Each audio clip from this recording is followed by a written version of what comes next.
Kerala governor Arif Muhammad ഖാനും കേരള ഹൈക്കോടതിയും അതിശക്തമായി തന്നെ സംസ്ഥാന സർക്കാരിനോട് ചിലതൊക്കെ ചോദിച്ചുകൊണ്ടിരിക്കുകയാണ്. ബഹുമാനപ്പെട്ട കോടതി അതിശക്തമായി തന്നെ സർക്കാരിന്റെ ആത്മാർത്ഥതയെ ഇപ്പോൾ ചോദ്യം ചെയ്തിരിക്കുകയാണ്.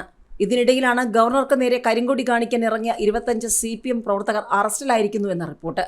അവിടം കൊണ്ടും തീർന്നില്ല. ഇതിനൊക്കെ മറുപടി പറയേണ്ട മുഖ്യമന്ത്രി പിണറായി വിജയനും സർക്കാരും എന്താണ് ചെയ്യുന്നതെന്ന വിമർശനവുമായി മാധ്യമങ്ങളും സോഷ്യൽ മീഡിയയും രംഗത്തുണ്ട്. കാരണം സംസ്ഥാന സർക്കാരിന്റെ വാടക ഹെലികോപ്റ്ററിന് 50 ലക്ഷം രൂപ അനുവദിച്ചിരിക്കുകയാണ് ധനവകുപ്പ്. സാമ്പത്തിക പ്രതിസന്ധിയിൽ കേരളം നട്ടം തിരിയുമ്പോഴാണ് മുഖ്യന്റെ ധൂർത്തും ആഡംബരവും എന്ന വിമർശനം. ഏതായാലും ഓരോന്നും വലിയ ചോദ്യങ്ങൾ തന്നെയാണ്.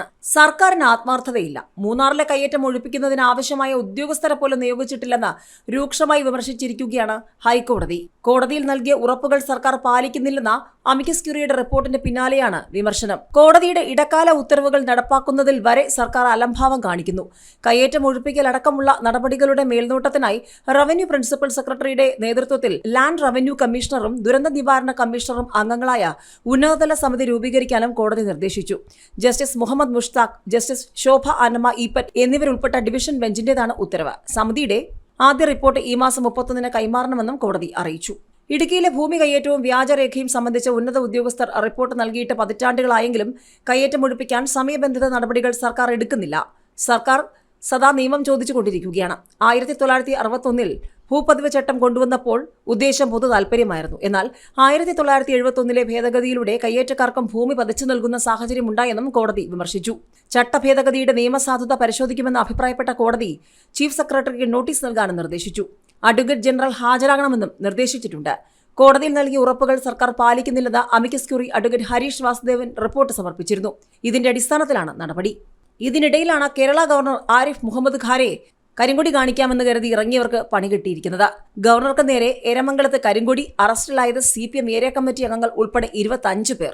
ഗവർണർക്കെതിരെ കരിങ്കൊടി കാണിക്കാൻ വരുന്നവരെ പിന്തുണയ്ക്കുന്ന സമീപനമാണ് പോലീസ് സ്വീകരിക്കുന്നതെന്ന് BJP നേതാവ് KK സുരേന്ദ്രൻ പറഞ്ഞു. കരിങ്കൊടി കാണിച്ച് ഗവർണറെ ഭയപ്പെടുത്തി കീഴ്പ്പെടുത്താമെന്നത് വ്യാമോഹം മാത്രമാണ്. ഭരണഘടനയെ വെല്ലുവിളിച്ച് നടത്തുന്ന CPM സമരം ചരിത്രത്തിന്റെ ചവറ്റുകുട്ടയിൽ തള്ളപ്പെടുമെന്നും BJP വിമർശിച്ചു. ഇതിനിടയിലാണ് സംസ്ഥാന സർക്കാരിന്റെ ആഡംബരം ധൂർത്തും ചർച്ചയാകുന്നത്. സാമ്പത്തിക പ്രതിസന്ധികൾക്കിടയിൽ സംസ്ഥാന സർക്കാർ വാടകയ്ക്കെടുത്ത ഹെലികോപ്റ്ററിന് 50 ലക്ഷം രൂപ അനുവദിച്ച ധനവകുപ്പ്. ട്രഷറി നിയന്ത്രണത്തിൽ ഇളവ് വരുത്തിയാണ് തുക അനുവദിച്ചത്. സംസ്ഥാന പോലീസ് മേധാവിയുടെ കത്തിന്റെ അടിസ്ഥാനത്തിലാണ് പണം അനുവദിച്ചത്. ഡൽഹി ആസ്ഥാനമായ ചിപ്സൺ ഏവിയേഷൻ എന്ന സ്വകാര്യ കമ്പനിയിൽ നിന്നാണ് സർക്കാർ ഹെലികോപ്റ്റർ വാടകയ്ക്കെടുത്തിരുന്നത്. പ്രതിമാസം കുറഞ്ഞത് 80 ലക്ഷം രൂപ നിരക്കിലാണ് ഹെലികോപ്റ്റർ വാടകയ്ക്കെടുത്തത്. 25 മണിക്കൂർ ഈ നിരക്കിൽ പറക്കാം. അധികം വരുന്ന ഓരോ മണിക്കൂറിനും 90,000 രൂപ വീതം നൽകണം. പൈലറ്റ് ഉൾപ്പെടെ 11 പേർക്ക് ഒരേ സമയം ഹെലികോപ്റ്ററിൽ യാത്ര ചെയ്യാം. മാവോയിസ്റ്റ് നിരീക്ഷണം, ദുരന്ത മേഖലയിലെ പ്രവർത്തനങ്ങൾ തുടങ്ങിയ ആവശ്യങ്ങൾക്കായാണ് സർക്കാർ ഹെലികോപ്റ്റർ വാടകയ്ക്ക് എത്തിച്ചത്. കോവിഡ് പ്രതിസന്ധിക്കിടെ 2020-ലാണ് ആദ്യമായി സർക്കാർ ഹെലികോപ്റ്റർ വാടകയ്ക്കെടുത്തത്. രൂക്ഷ വിമർശനം ഉയർന്നതോടെ 1 വർഷം കഴിഞ്ഞപ്പോൾ കരാർ അവസാനിപ്പിച്ചിരുന്നു. ഇതിനുശേഷം 2.5 വർഷം കഴിഞ്ഞ് 2023-ലാണ് സർക്കാർ വീണ്ടും ഹെലികോപ്റ്റർ വാടകയ്ക്ക് എത്തിച്ചത്.